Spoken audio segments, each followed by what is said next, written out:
Am I the a-hole for not sharing my stepdad's inheritance with my brother? My 25 female dad passed when I was very young, and my mom married my stepdad Lee when I was 5.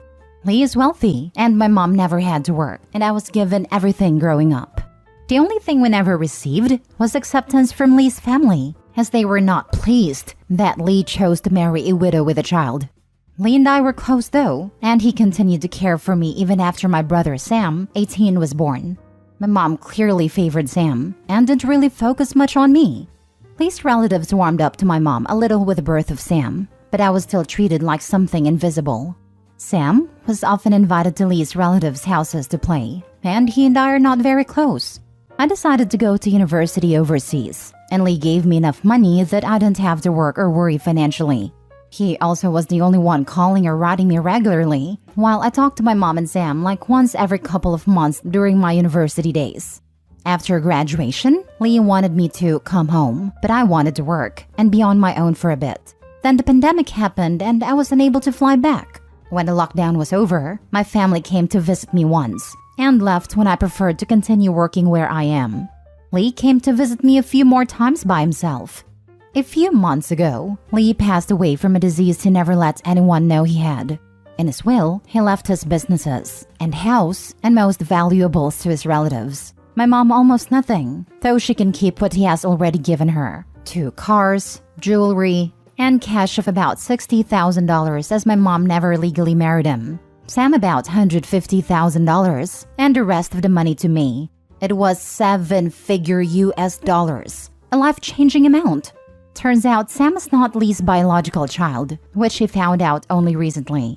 My mom and Sam were mad, of course, and demanded that I share money with them.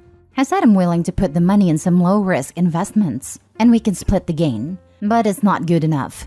They want at least 25% each of what Lee left me. I argued that it's not like they are left destitute. Sam can still go to a good university if he cares enough for further education, and my mom have enough money to get her own place. And the investments will give us all incomes for the long term. They called me greedy and planned to take legal action, but Lee's relatives told them that they could make my mom and Sam's lives very difficult if they try to give me a hard time and go against Lee's wishes. I intend to do as I promised them, splitting the gains from the investment with my mom and Sam. I won't let them touch the money Lee left me though, because I don't trust them to not go through that money in just a few years. Am I the a-hole? Now for the top comments. Not the a-hole. You aren't his biological daughter, but the daughter he chose. Splitting the gains is already nice from you, but don't give your mother too much. Otherwise, she will pay a lawyer to sue you. Not the a-hole. What if the roles were reversed and you barely got anything? Would they share with you?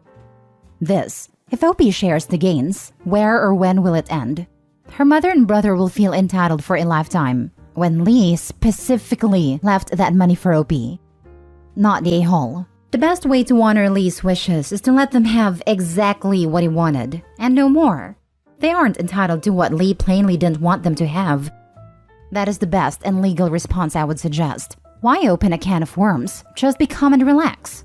Just think about why that person left them with so little. Exactly what I was thinking. Based on the post, it seems that Lee definitely had his reasons for doing what he did. Not a-hole. There's a reason you got what you got and they got what they got. Also, good job on Lee's relatives stepping up for you and your late stepdad. Next story. Am I the a-hole for calling my mother a freaking monster as she was having a mental breakdown? For a while, I was a single father of 3 lovely boys, ages 7 to 5. When my oldest 2 were 1, my ex-girlfriend and I split after I found out she cheated multiple times. We decided to co-parent, but she was incredibly distanced from the family. 4 months after she gave birth to my youngest son, she decided that she wasn't ready to be a mother and left. I haven't seen her since. Growing up, my mom envisioned a very specific life plan for me. She's always wanted to control my life, my education, career, and romantic relationships. My mom loved my ex-girlfriend, my son's bio mom.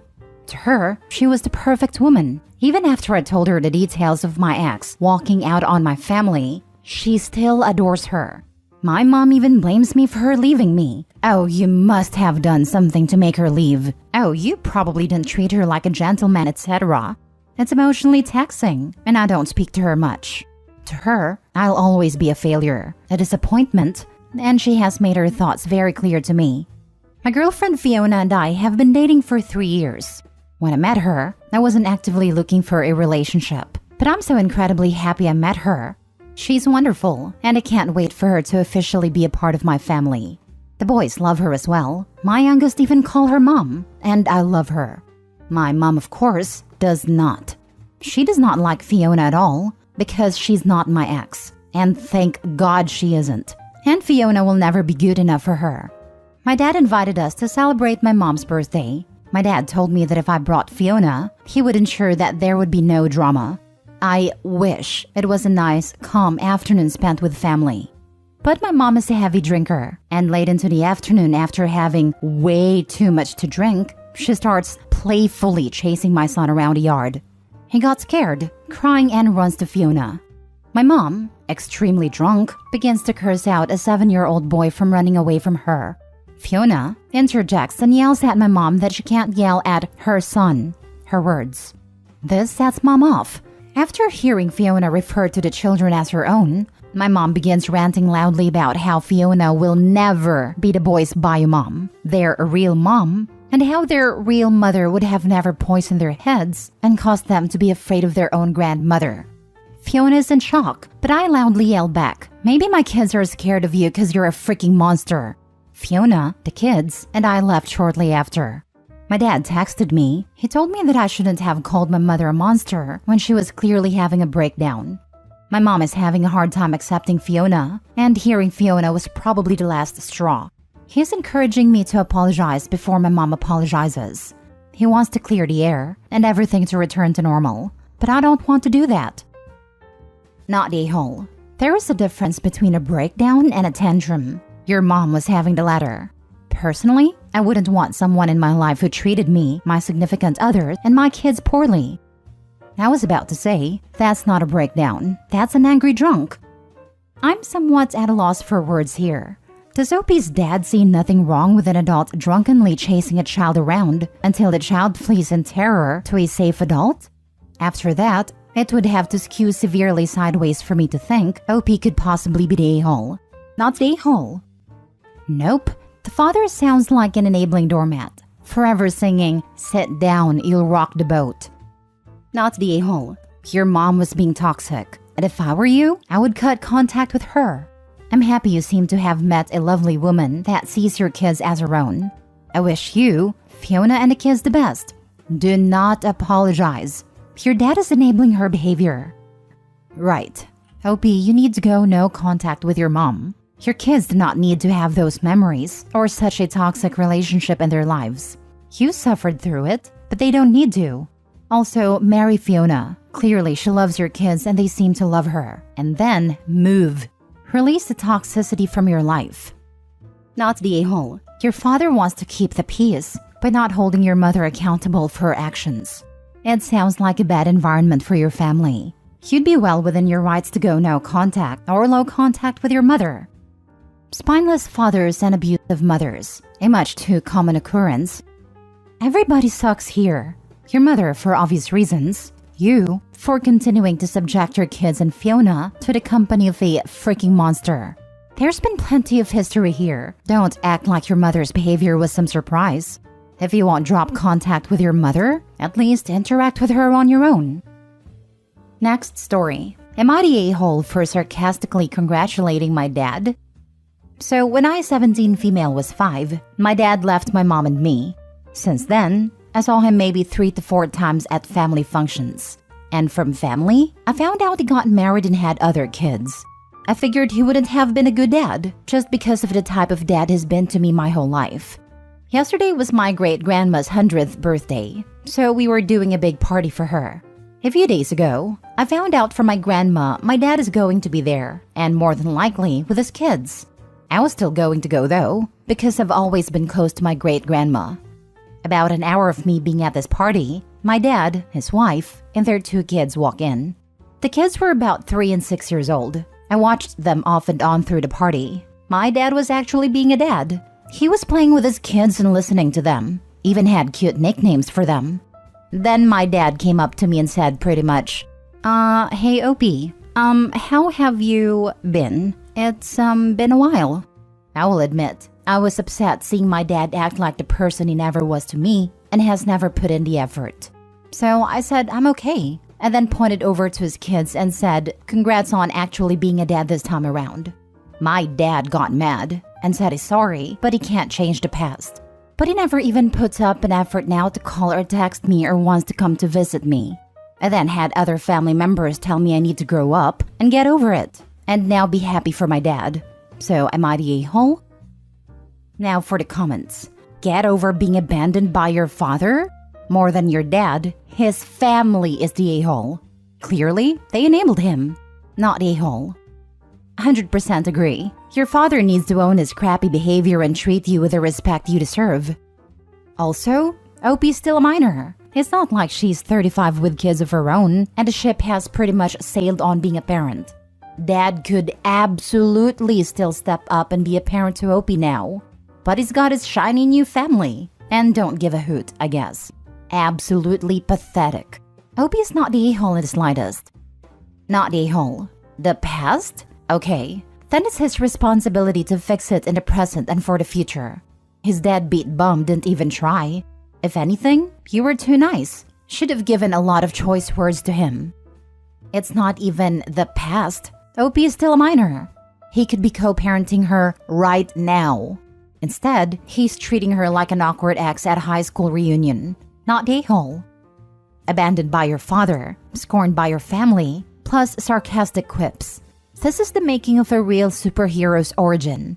So take your wings, my child, and dump buckets of bird poop on your villainous father and his minions, so that their outer appearances may resemble the crap they are on the inside. Not the a-hole. Your words are pure poetry, and true AF to boot. Last story. Am I the a-hole for telling my son he has to be respectful if he wants to live with us? My ex-wife and I got divorced 13 years ago when our son was 5. 2 years later, she moved to another city about an hour away. Our custody agreement was that our son would stay a month with me and 1 with her. But when the pandemic started, our son moved in with his mom because she lives in a house with a garden. During that time, we talked on the phone a lot and I'd pick him up on weekends. He started uni in April and moved back in with me for that as it's closer for him. I don't expect him to pay rent, but he is supposed to help in the household. Not excessively, but picking up after himself and keeping his room clean. Last October, my girlfriend of 3 years and her daughter who is 5 moved in with me. My son didn't have a problem with that when he decided to move here. Most days, my son has uni until about 4 p.m. and will come home, make himself food and then go to his room to study or go out with friends. The problem is that he often leaves a mess in the kitchen.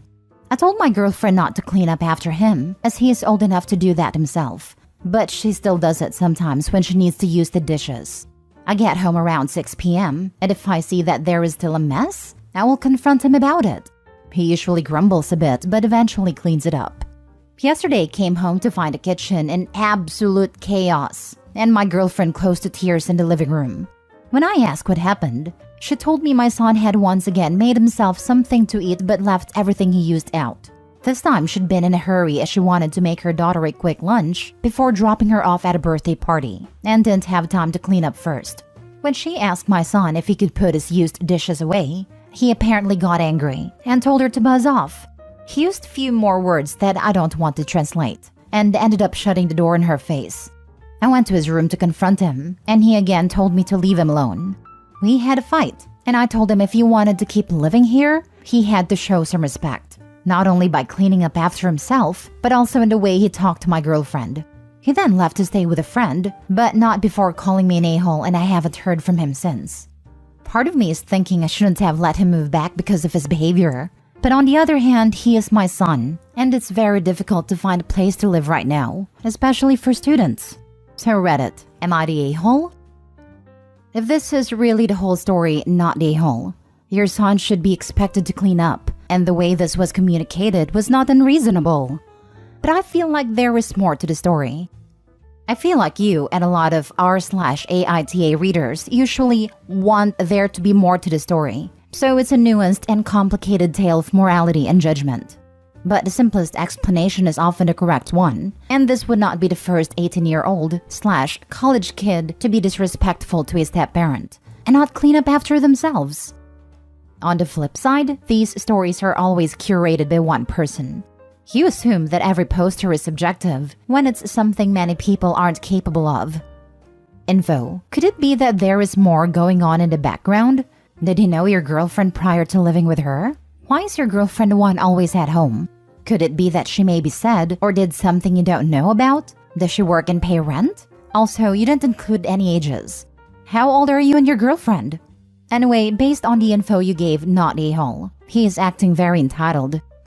My girlfriend works part-time so she can pick up her daughter from kindergarten, but will go full-time once her daughter gets older. I can't imagine anything serious happening between them without one or the other telling me about it. It isn't like they're spending the whole day together. It's mostly just 2 to 3 hours until I get home, and my son spends most of that time in his room. She does contribute to rent payments. I don't think our ages were relevant, but my son is 18, my girlfriend is 27, and I'm 37. Your requests are reasonable. Clean up after himself and be respectful to other members of the household. Pretty easy asks, in my opinion, for free room and board. If he wants to be a slob, he's an adult. He can find somewhere else to live, not a-hole. I'm actually surprised at this behavior because when he was staying with just me, he'd always do his chores and never talk to me this way when I reminded him. My kids were like this after their first year at university. They wanted to be viewed as adults, yet trashed the kitchen constantly. If I asked them to clean up, I was called a few choice words and was nagging. It worked out after some persistence on our part. We all laugh a bit about it now.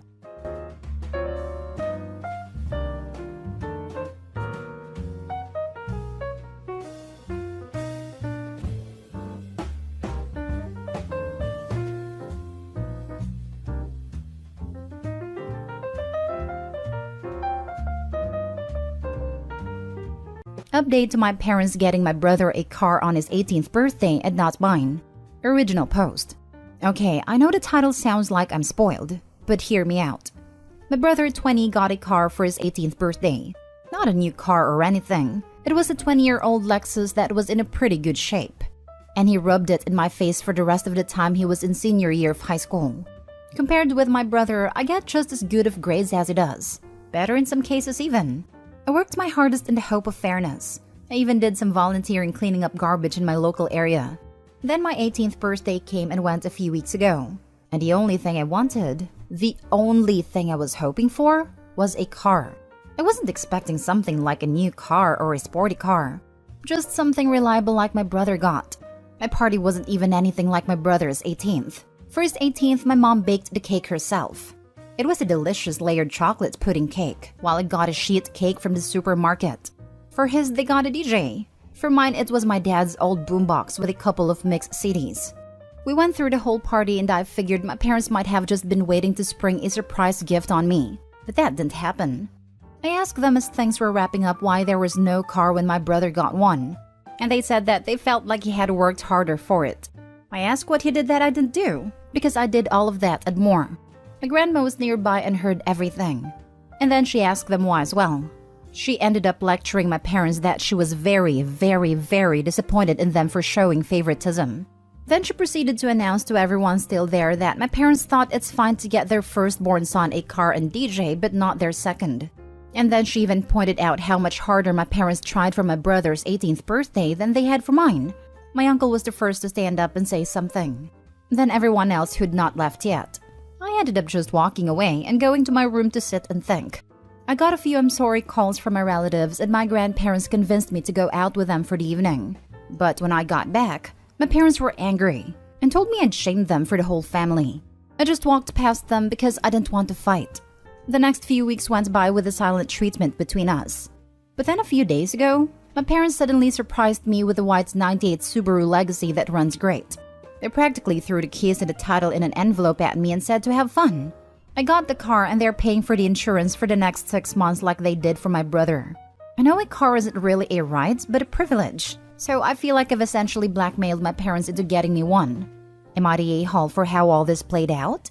Edit. I would like to clarify a few things. My parents make pretty good money. and also don't go out of their way to live lavishly by choice. They've always been moderate in everything they buy or do. Though if anything is stretching their finances, it's my brother's college tuition. He got a partial scholarship and my parents are paying the rest. I don't, and never intended to ask for the same treatment on that. I want to work and pay my own student loans. Now that I have the car, I'm already looking into getting a part-time job.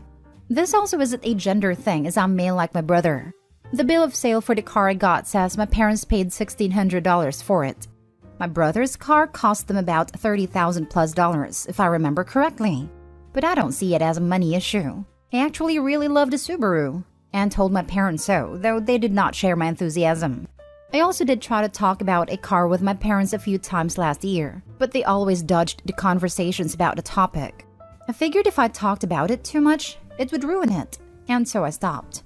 I would have felt like a brat to keep talking about getting an imaginary car, so I learned to just stay silent and hope. I can't go stay with my grandparents because they live in a one-bedroom condo. There isn't enough room for other people. After all their kids grew up, my grandparents decided to downsize to make their eventual retirement easier. Also, my grandparents know all of the details already, and they tell me that I didn't do anything wrong. And we're already planning on confronting my parents quietly over the car issue, but they took the chance to take care of the matter when they heard me asking my parents about it. As for my brother's 18th birthday party, it was held in 2020 during basically the height of the pandemic. Honestly, we shouldn't have had a big party like that at a time, but my parents insisted. As for my brother himself, he barely speaks to me even before he left for college. He didn't show up for my 18th birthday party, and I've figured that's just because he's busy with college, and he's not even in the same state as us anymore. Honestly, I haven't seen or heard from him since Christmas, and even then the most I got out of him was a mild greeting. I did thank my parents for the car. Enthusiastically thanked them even, but they've barely said a word to me after giving me the Subaru. And when I thanked my parents, they brushed me off and just went inside. It kind of gave off the vibe that they were letting a brat play with his new toy, which was pretty upsetting, and one of the reasons I made this post. There was one more thing I forgot to say. I was really hoping to get the car because I literally couldn't get a part-time job without one. We don't live in a city, and we're 10 miles from the nearest public bus stop. I've always had to get rides to go anywhere. Now that I have the Subaru, I intend to look for a part-time after-school job as soon as I can. Since it came up in so many messages, I want to clarify that when I went to talk to my parents after the party, it wasn't in front of the rest of the family. I intentionally spoke with them in another room and was supposed to be out of earshot of everyone else there. But my grandma eavesdropped and then barged in to start lecturing my parents about their actions. And that's what caused a crap storm to start. Now for the top comments before reading the update. You come across as a good kid. I'm gonna say not the whole 95%, a little bit a-holish 5%. Doing it in front of people wasn't great. I tried to keep my conversation about the car with my parents private. Had my grandma not been listening in, then that blowout with family wouldn't have happened there. When I was talking with my parents, we were in another room. Either way, it doesn't matter because the other people in my family noticed how little effort my parents put in compared to my brother's 18th, and were ready to ream them over it later. In the end, I probably would have gotten the car the same way, whether or not my grandma made a scene that day, because she was ready to call my parents out as unfair at any time. Not the whole, but just out of curiosity, did they always show him favoritism? It was pretty fair and even when we were little, but it just slowly started to happen over time. And I guess since my brother was the first to be of age, they just focused everything on him. Not they whole. The way they got called out by the whole family is hilarious. They're mad they got caught. Good on you, Opie. You just know the parents were ready to revise history and downplay all of Opie's accomplishments. But Grandma didn't let them. Go, Grandma. It's so satisfying to see how the rest of the family stepped in to set things straight. Opie, your parents were showing obvious favoritism. This isn't Cinderella. They got named and shamed in front of the whole family as they deserve. Please, don't let this shake your confidence in yourself. You worked hard, and even if your parents refuse to see it, you will meet so many people in your life that will love, appreciate, and respect the effort you put in. Be kind to yourself, Opie. You were not the a-hole. Now for the updates 6 months later. I've not logged onto this account in roughly 5 months, so now I can tell you all the rest of what happened before college starts. But before that, there are some things I want to get out of the way from previous commenters and messengers. I literally needed a car because there was no way for me to get a job without one. I had no personal transportation and lived over 10 miles from the nearest bus stop. So for those who kept telling me to give the car back because they think I was either too spoiled and to accept life isn't fair, or that I shouldn't take handouts, or I shouldn't accept gifts from crappy parents, etc., please just stop. My inbox was so crammed full when I logged back on that it took some time to go through it all.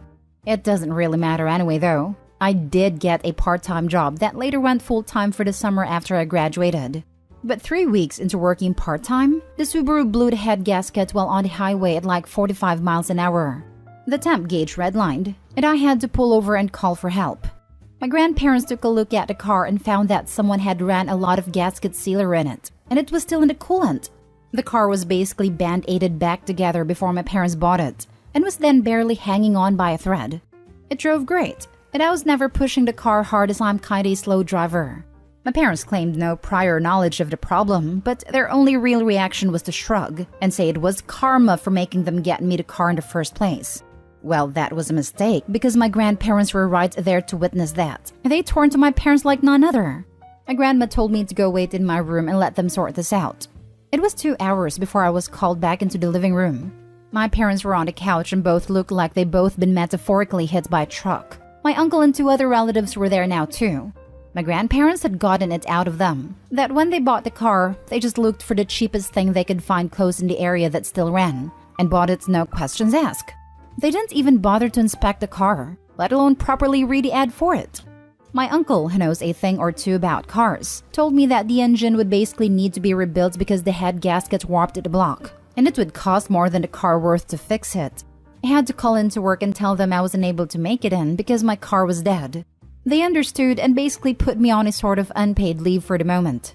Now, I want to point out that what happens next I had no involvement with. My grandparents just told me to chill for a while and let them and my parents take care of this. And they did. A few days later, they came back with a 1999 Honda Civic hatchback with 180,000 miles on it. It was white like my Subaru was, and drives great. It's not all-wheel drive like the Subaru was, but it's great on the road and gets better gas mileage. There was also a list of all recent repairs done to the car, things like a new radiator and stuff. My uncle also went over the car before giving it the okay. I thanked everyone profusely. My parents, though, had all the elation of Benstein and Valium. They said very little and just walked away.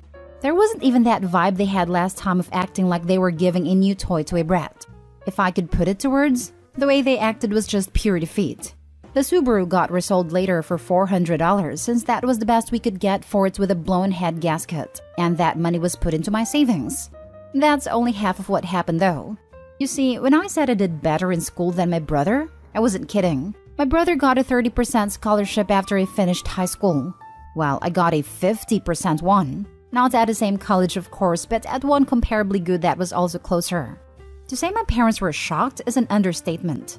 Of course, they just both looked unhappy as soon as the shock wore off. I decided it wouldn't be a good idea to poke the bear by asking them about it, but my grandma thought otherwise and poked that bear. And I mean really poked it. First, she asked if my parents were happy for me, and they claimed they were, but really didn't show in their attitudes. So my grandparents finally asked what their problem was. Why do they dislike me? Their second son was doing great and even went above expectations. And they can't be happy about it? Did they want me to fail? Were they hoping I'd fail? What is the deal? My mother looked really upset and my father couldn't look me in the eyes. They both meekly said they were happy for me and managed to say they want me to take the world by storm when I go to college. And even said they'll help pay some of my tuition as well, just like they're doing for my brother. My grandparents both sharply said that they'd better keep their word, because there should never have been any favoritism, period. I thanked my parents for their help. Got a light if not limp handshake from my father and a very stiff hug from my mother. It all felt so forced. I was and still am extremely thankful for the car and the tuition, but my parents just drained the room of all emotion. I ended up asking if my grandparents knew what it was that made my parents act this way. I asked if I was an accidental pregnancy or something, and they gave me the "it's time we told you" look. Well, I'm not adopted like so many ask, but I wasn't planned. Sort of. You see, my parents wanted both a girl and a boy, but got 2 boys instead. My brother came out as a boy, so my parents were really hoping to get a girl on the next go. and they had a prior agreement to stop after 2 kids. They never got a girl. My grandma told me they refused to find out my gender until after I was born. They were convinced I'd be born female, and they'd bought a lot of baby stuff for a girl, and they didn't get a girl. My grandma said I ended up using all of my brother's hand-me-downs till I was 3 years old because my parents had bought so much girl stuff in advance that they couldn't use. So, I was just a disappointment to them from the time I was born. My grandparents said that they know my parents are screwed up, but they've been the way they are for so long now that there's no point in expecting them to change. Since then, my parents hadn't spoken to me much about college. In fact, they ignore the subject as much as they can. And thanks to some of the warnings I got from people who messaged me making me paranoid, I called the college I've been accepted to and made sure to tell them that if anyone calls or emails pretending to be me, or if my parents call trying to say I'm not coming, then to call me for a double or even triple check if anything like that happens. I mean, I kind of doubt my parents would do that sort of thing, especially after everything that's happened. But I felt like playing it safe was the better option. Though there was something that I really didn't expect to happen, and that was my brother calling me. He called me out of the blue to talk. He said our grandparents called him and told him everything. He told me he was sorry for what happened in his own way, and he hopes that once I'm on my own, I won't need to ever come back. He actually admitted to me that when he finishes college, he is going to stay in the state he's in because he likes it there. Our parents, I do know, actually really want him to come back when he gets his degree, but it looks like that's not happening. I said I don't blame him and I may do the same. The rest of the conversation was a bit awkward because we aren't really used to speaking to each other much anymore. My grandparents and the rest of the family held a surprise party for me over the weekend, and they made it almost like a repeat of my brother's 18th birthday. There was a DJ and a big chocolate cake my grandma made. I couldn't thank them all enough. My parents attended the party, but they were like wallflowers the entire time. They didn't say or do much. Just stayed sitting at a far table in the corner and drank beer quietly. The look of defeat they had was even greater now. I think the party wasn't just to congratulate me, but to also rub in my parents' faces that they should have done better. Because the rest of the family have made their disappointment in them very clear. They seemed like they wanted to leave the party for a while. Can't say I blame them. They were being humiliated into staying where they were, while my grandma said that you're never too old to be taught a lesson in humility. As for my personal life, a part-time job went to full-time after high school, and I've been working hard to build my savings before I leave for college. I made minimum wage, but a job is a job, and I want to leave it with my best effort put in before my 2 weeks' notice are up. I doubt I'm gonna be coming back here to make another update. And after my first post, I'm just so tired of all the negative comments. About 95% of the comments in my original post were positive, and I want to thank all of those who had nice things to say. You people rock.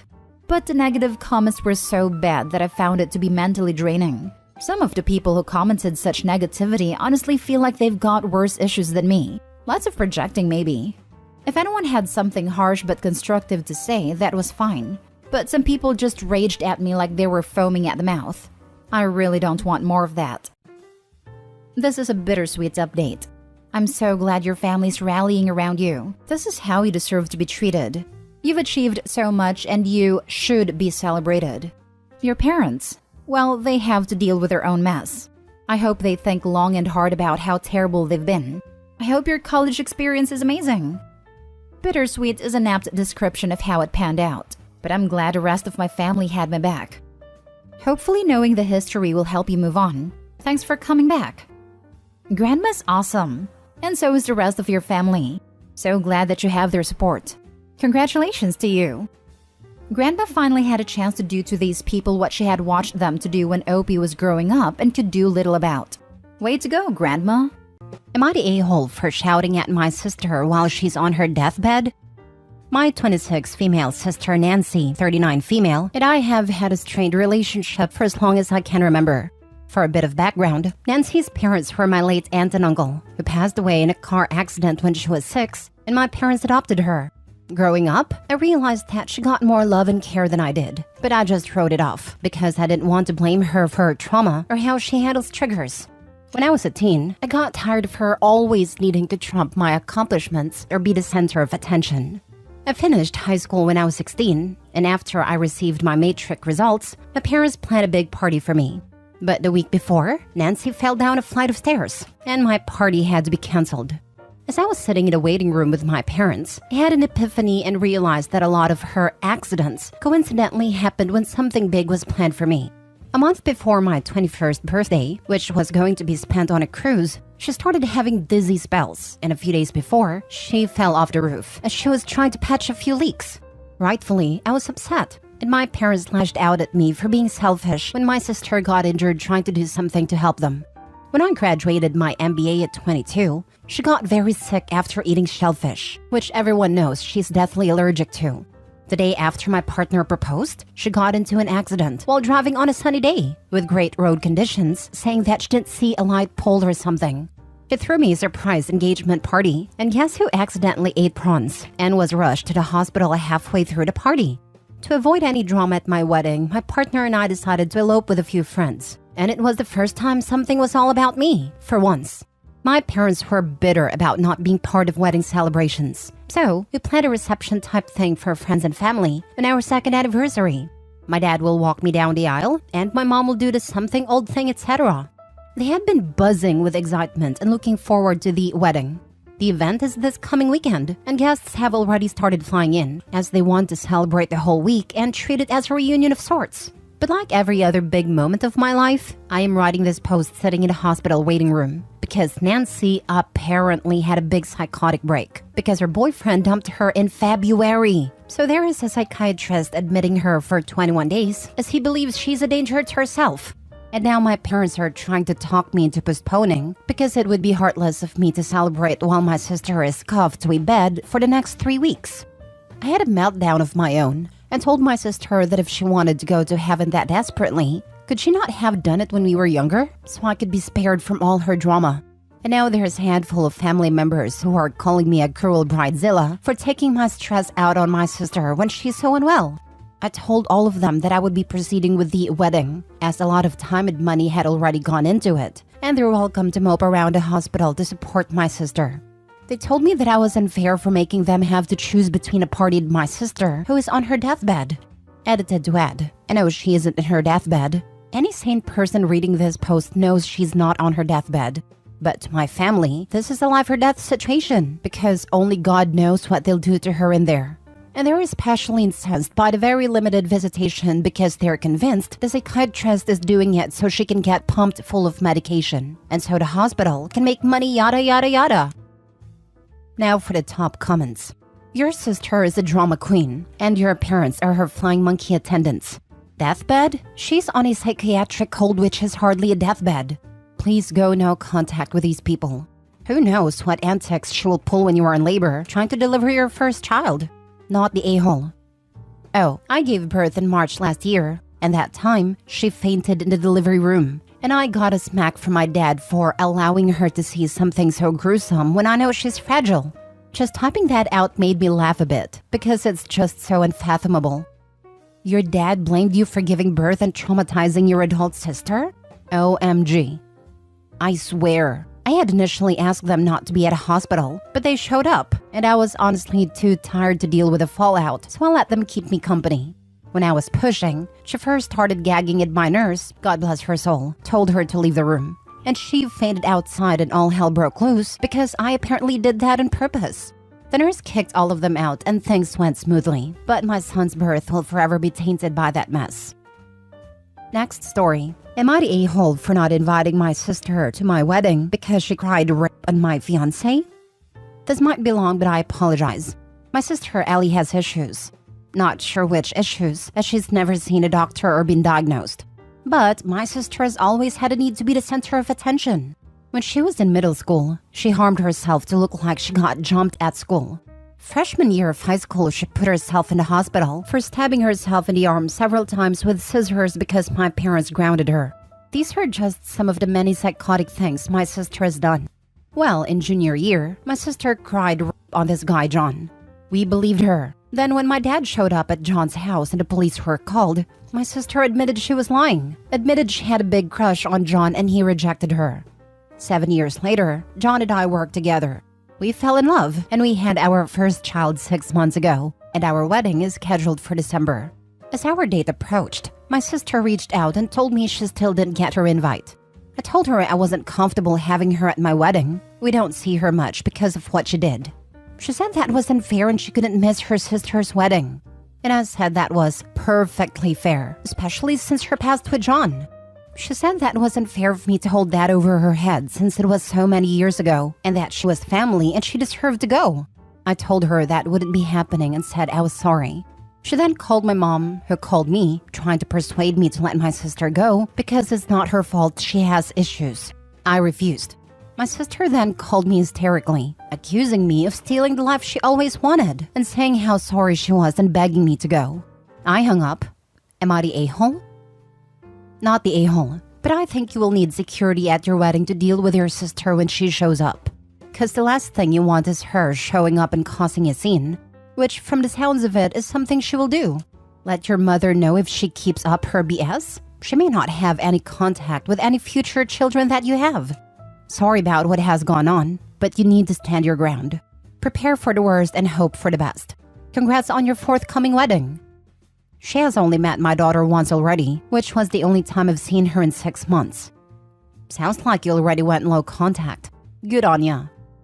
Not the a-hole. Stealing the life she always wanted. Yeah, your sister will cause a scene at your wedding. She'll wear a white dress, she'll object, she'll tell everyone elaborate stories about how the groom is secretly in love with her.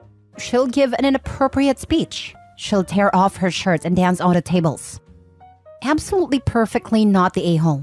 Not only the lies she told about your fiancé, but God only knows what kind of drama she would cause. Stand firm in your decision. Did your parents never get her proper treatment over the years or what? No, they never did. My sister has never been evaluated.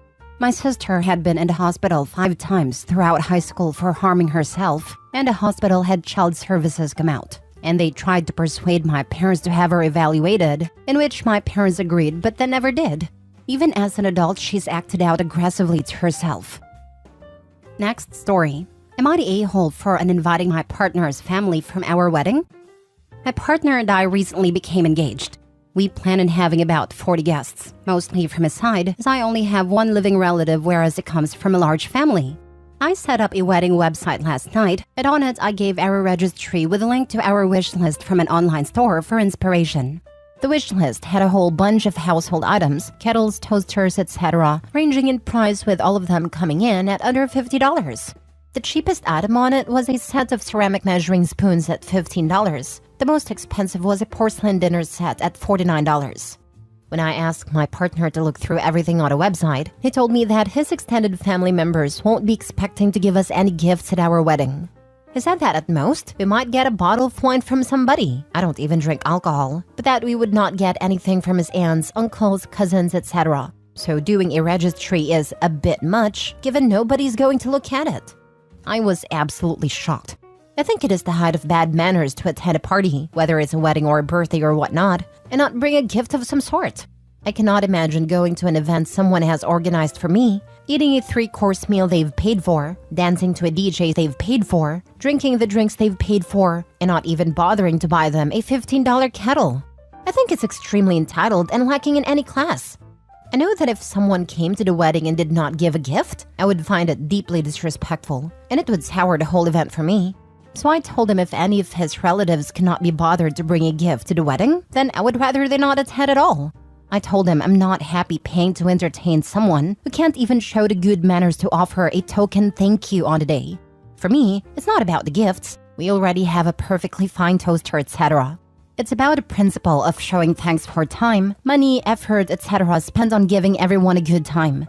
My partner thinks I am overreacting and acting like a diva bride, that it is perfectly fine for his relatives to give us nothing on our wedding day, and that I need to stop getting my ideas on what weddings look like from social media. To be clear, his relatives are all local, so there are no associated costs like travel, accommodation, etc. to attending the wedding. They have a spare couple of dollars to buy a measuring jug or whatever. Our wedding, while small, will see all guests receive a free 3-course meal, drinks, disco, and ride home at the end of the night. So, they will all be fully looked after. Am I the a-hole for telling my partner that if his extended family have no intention of giving us a gift at our wedding, then I would rather they don't attend? You're the a-hole. You're not spending that money on them, you're spending it on your wedding. Are you getting married for the gifts or for the man you have chosen to spend the rest of your life with? How do you think it will affect future relationships with his family if you pull this entitled stunt literally right out of the gates of the marriage? You have chosen this to be your hill, and I fear that you will not make it out. Miss Manners and other advice columnists would agree that you're the a-hole. You are celebrating your union, not collecting entrance fee.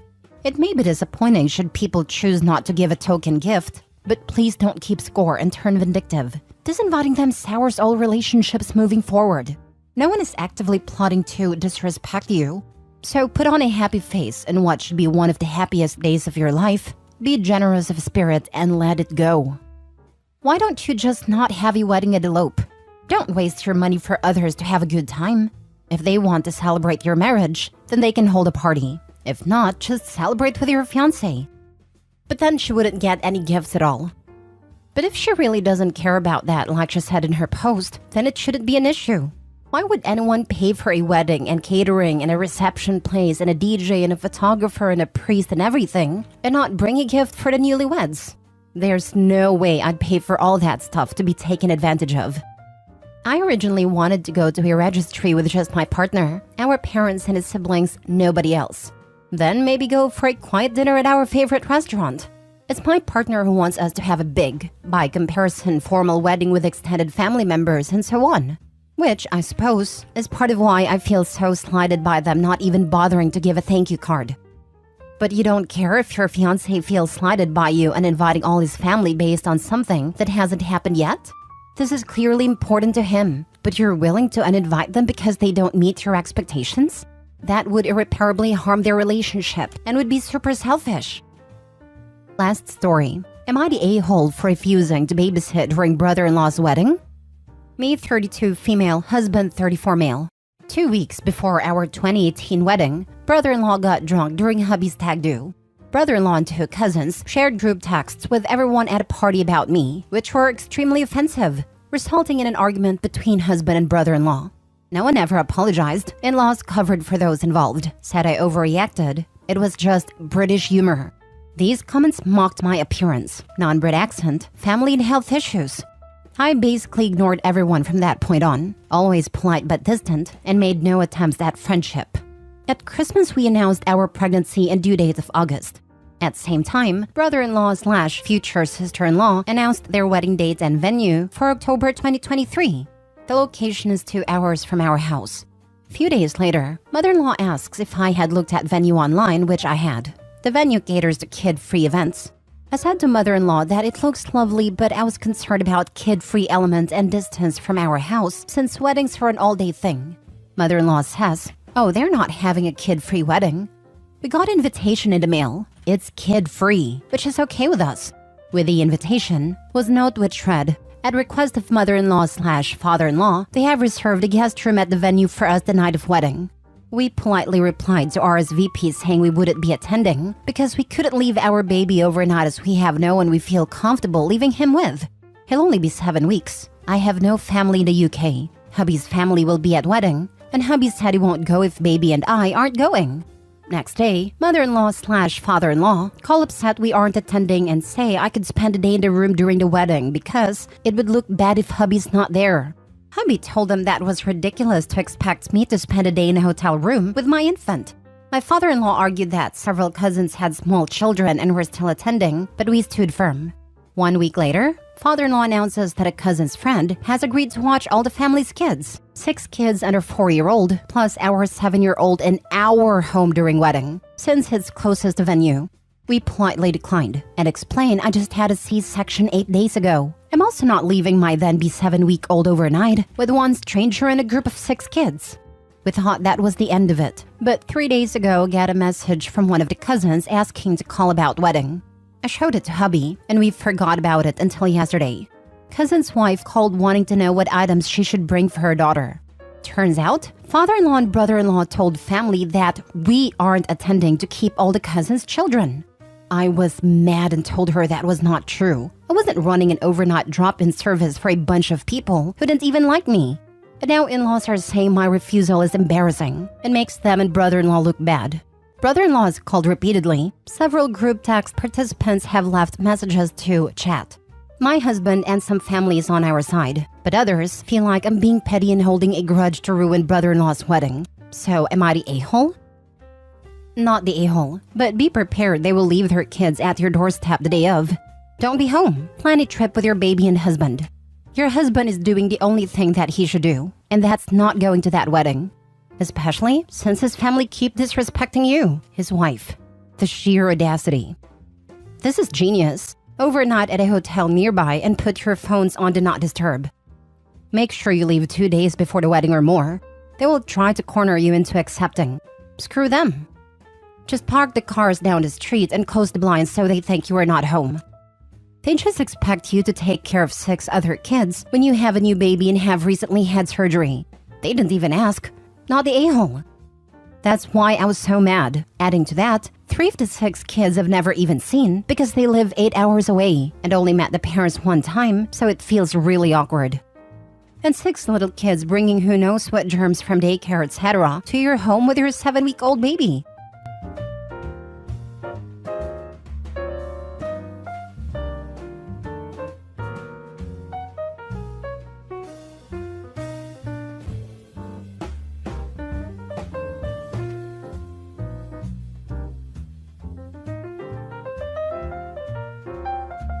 Am I wrong for making my son take a paternity test? This is a mess, and I would appreciate opinions from unbiased people. It was recommended that I post here and another page. I, female 39, have 2 kids, male 17 and female 10. When I was 21, I had a one-night stand which resulted in my son Austin, and the father wanted nothing to do with my child. When my son was 3, I met my husband Mark, male 38. My son adores my husband and calls him father. Austin met his current girlfriend through Mark's best friend Ellen, her father. Macy and Austin have been close since they were young, and we were all thrilled when we found out they were dating. After we found out, Mark and I sat Austin down and explained that we're happy for him, but we needed him to know the importance of safe sex, whether it was happening or not. He was disgusted, but said he understood, and we left it at that. For context, my son is what others describe as shy and soft-spoken. He's really sensitive and takes harsh comments/actions to heart. We thought everything was fine with him until he came home crying. He eventually told us Macy had cheated on him. I was angry and urged my son to leave, but my husband calmed us both and asked to speak with Austin privately. Essentially, he asked Austin what he wanted to do and if he wanted us to stop seeing Macy and her father. Austin said he didn't want that and wanted to work things out with Macy. I was upset but didn't say anything, and ever since that happened, I've hated seeing her around. All I think about when I see her is my son distressed and crying his eyes out. I act cordial around her, but I don't like her. Around February, Austin came home looking rather upset again, so I sat down with him and asked what's going on. I wasn't expecting to hear him say what he said to me. Macy's pregnant. I was furious. I told him I expected better from him. I also said that before anything happened, he needed to do a paternity test. He was angry that I suggested she cheated again, but I didn't like how she was suddenly pregnant. When Mark came home from work, I filled him in and he was equally upset. We all sat down and discussed it. Austin explained that I demanded a paternity test was done, and Mark wasn't happy to hear that. I explained that she's cheated before. She could have cheated again. That led to a huge argument before we all calmed down. I asked if her parents knew. Apparently not. He said she agreed to tell them tonight. And sure enough, about an hour later, Mark gets an angry call from Alan demanding that my son marries his daughter. And if Austin refuses, he demands that he pay child support and stay out of the kid's life. Of course, we were all angry and exhausted. So I said that nothing was happening until a paternity test was done, and I wasn't taking the word of a cheating little girl. He blew up at us, and it was radio silence after the call. Macy was then told she can no longer see Austin, and he took it out on me. A few weeks ago, Alan contacted us and agreed to do a paternity test. I asked quite a sudden change, but he ignored me. He said he set up the appointment for May 5th. Austin went with Mark. He said he didn't want to be around me. It stung, and I won't lie, it made me cry when he said that. Results finally came in a few nights ago, and he isn't the father. He was shattered. But instead of apologizing, he screamed that this was my fault, and he would have never known. He hasn't said much to me since. Maybe I was wrong for making him do a paternity test, but I was only looking out for my son. Was I wrong for making him take a paternity test? You're not wrong. The girl was a known cheater. Your son was an easy mark. He is young, sensitive, and hurt. This pregnancy would have affected his entire life going forward had he been the father. He will appreciate your insistence on the paternity test after he has a chance to sort his emotions. Or pay child support for a child that isn't his, just to have her throw that fact in his face 10 years down the road. Finding out now is the best scenario. Or he stays with her and she continues to cheat and raise a child that isn't his. He will understand one day. He's hurting right now and you're just the person he took it out on. Once he understands the gravity of the situation and what it takes to raise a child, he will thank you. Exactly. At 17, my mother got a lot of volatile, displaced anger thrown at her from me. Looking back, I think I raged at her because she was a safe person.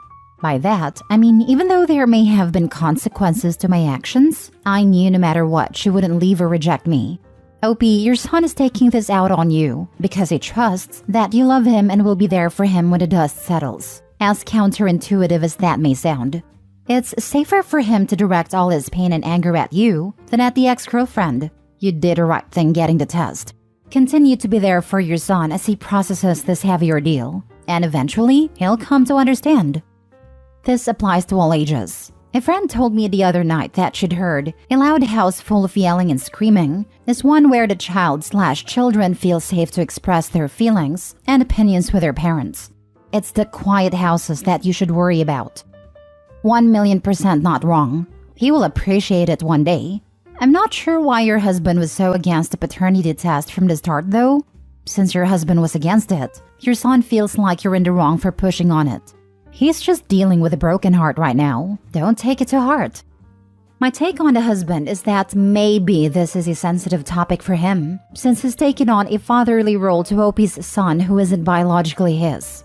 This is obviously a very different situation, and Opie is in the right. But I wonder if Opie's immediate jump to a paternity test has triggered something for the husband about Opie not seeing him as Austin's real father, or something to that extent.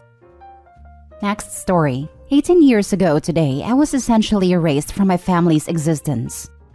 Today marks 18 years since I was told that the man I called Dad my entire life got DNA test results back and confirmed I wasn't his biological son. It also marks 18 years since we've spoken.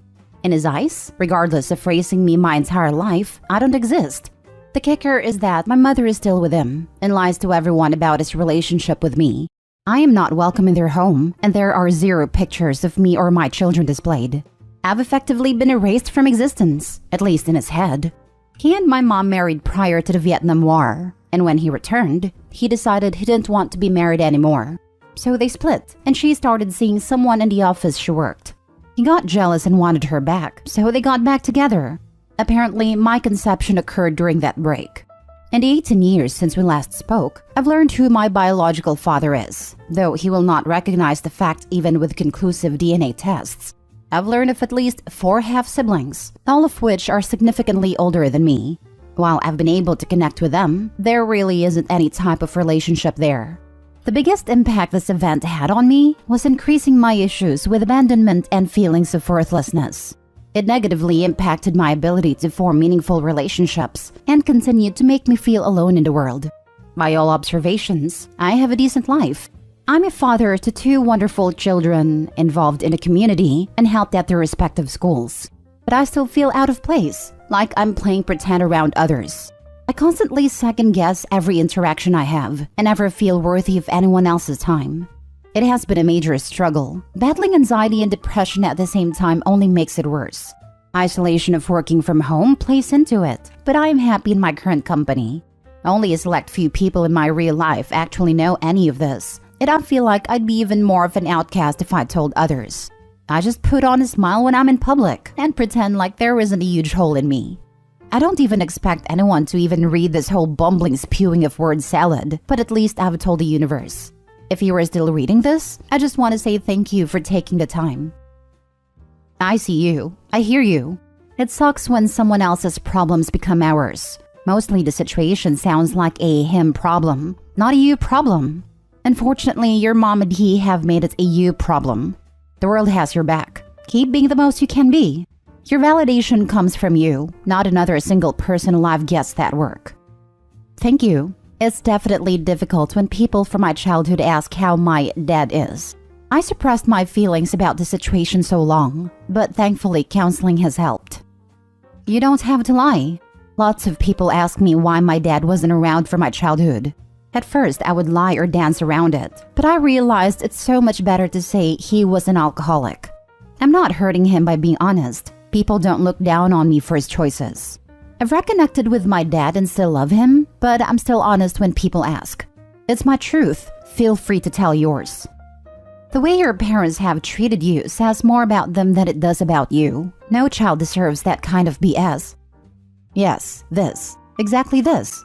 The father thinks someone's genetic material matters more than all the time they spent building a relationship. The fact that he can just tear it down in a second speaks volumes about him as a human being. Those volumes, of which there are enough to fill a small library, just say insecure, hurtful, self-centered dumpster fire of a human being over and over again for 4,000 pages, and have a middle finger embossed on a cover. The mother is either complicit or so horrifically mistreated as to be cowed into going along with it. Either way, it makes me want to vomit. Opie's family's where they find it. These wastes of oxygen are not deserving of him. He deserves friends and family who love him and accept him as he is. Thank you for the message. A new study was just published in Psychiatry Research and shared through SciPost.org that discusses the difficulties that people who have a non-parental event struggle with, and I opened my eyes. There is a Facebook group that I've joined for support in dealing with this. I would very much suggest that you befriend an older man. Robert Bly, an 80s philosopher, said, "Every young man needs an older man in his life." I'm over 60 and have been very fortunate to have had a number of these friends and mentors in my life over the years. You might start looking around at neighbors, church, social groups, maybe even an old folks' home. A lot of older folks like to talk about their history, but if you find a right one, they can and will want to be a friend/mentor. It only takes one. P.S. Your dad is probably a self-absorbed and flaky scumbag. I want to be married. I don't. I do. And your mother is likely an extremely weak and bad person not to care about her son. I actually have, to an extent. My high school swim coach became a valued mentor and taught me so many things. Upon graduating high school, I actually joined the staff as a coach and served under him for 19 years until he retired. Another set of parents of some kids I coached have become somewhat of a surrogate family as well. We have dinner every week together, which has been helping a lot. I appreciate your comment. Edited to add, the outpouring of support that I've received has been incredible. I want to thank each and every person who has commented or messaged, and I'm doing my best to reply to each of you. Whether you've had a similar experience or offered advice, from the bottom of my heart, I greatly appreciate it. Last story. Girlfriend 23 female appears to be seeing this guy 21 male behind my 25 male back. I sometimes go on her laptop to help with work stuff. Last time I was on it, a message came through from this guy I'd never heard of. I looked and they appeared to message very frequently, but the fact that I only just saw it after how many months gives me the impression that she mutes notifications from him when with me, but forgot this time around. I don't mind people having friends, but from the messages I've seen, this friendship seems to be very strange. The messages are platonic enough for the most part, but she's a very reserved girl, and the messages between us would appear to be platonic to an outsider, so I just can't take it at a surface level. I also know they messaged on multiple apps, because in some messages she was like, "Hold on, we'll go to the other chat," which just adds to my suspicions. I have no idea what this other chat is, but that's not even what upsets me the most. Like I said, I'm fine with her having friends, but there were a few conversations that make me think that it isn't just an ordinary friendship. I don't want to analyze too much of the convos in this post because it'll get too long, but a good summary would be that they seemed to confess to liking each other when they were out somewhere. And a convo the next day was basically her saying that she likes him, but doesn't know what to do, and at least for now, she's with me. Her exact words. Initially, I thought, okay, fair. A boundary was crossed and she set the record straight. However, prior to that convo, they seemed to hang out as part of a work group. But following that convo, they started hanging out alone. Just the two of them. Messages are one thing, and I can just read them and come to a conclusion. But what on earth happens when they're out together? And why the hell would she hang out with a guy who she knows likes her if there wasn't some hidden motive? Oh, and there is something else. She usually stays at mine every weekend, but she doesn't tell him that. She tells him that she's hanging out with a family or going to a friend's, which makes me think she's been hiding me from him too in recent weeks. I don't know why she would do that, especially since she told him she's with me, but that was 3 months ago. I haven't told her anything because there are so many gaps and I don't want any plausible deniability. I need to see this other chat, but she is extremely private, so there is no precedent to look at her phone. I think I'm going to ask who he is and mention that I saw a message come from him and see what she says. If I get the impression that she's being dishonest, I'll tell her what I saw and go from there. I don't want to come to any conclusions before at least speaking to her, so I want to get it right. How should I go about this? Shall I wait for more proof or bring it up to her now? Now for the top advice before the mini update. Just end it. You don't need this nonsense in your life. Agreed. OP, you don't need this mess in your life. If this is how she behaves when she's your girlfriend, then what is your recourse would be if she starts doing the same if she were to be your fiancé or your wife? Please be glad that she showed you her true colors now, instead of 10 years from now. I'm going to sound like such an old prick, but you're so young. Is this really something you want to fight for? I'm an old prick too, and while I might have mooned over a girl when I was in my 20s, at my age, I have realized that this kind of bollocks is just too draining. Let her go, OP, and find someone who isn't playing two blokes off against each other. Cut your losses now and put it down to experience. In her head, she's already getting her legs blown off by him. You're just a safe bet. I guarantee it won't be too long before she really does succumb to his charms and ends up doing the dirty and bringing home something that'll have you taking antibiotics or antivirals for God knows how long. Don't do it yourself. I just have to ask, say she is biding her time while she chooses between you, and in the story you laid out, the best case scenario is she chooses you. Now what? Now you have a girlfriend who makes you insecure, who is wishy-washy, who is not fiercely loyal. You may care about her after a year, but consider this a bullet dodged. You would never want to marry somebody like this. You guys have only been dating for a year. Your relationship should still be fun, exciting, and new. If she's already bored and looking elsewhere, why would you want to spend any more years with her? Update. This probably warrants an update post, but I can't be bothered at the moment, and we'll just sum it up here. I reached out to the guy and he seems nice, but I can't tell if he's lying and I don't really care at this point. He said their relationship has been platonic, but she does act inappropriately sometimes when they're together, but he brushes her off. He said that he did like her, but sees her as a lost cause who doesn't know what she wants. So he has been trying to distance himself. He also said she's the one who reaches out to him and asks to go out. But I've seen multiple of instances of the opposite, so I don't trust what he says. I think he's trying to cover his back. Either way, I'm breaking up with her.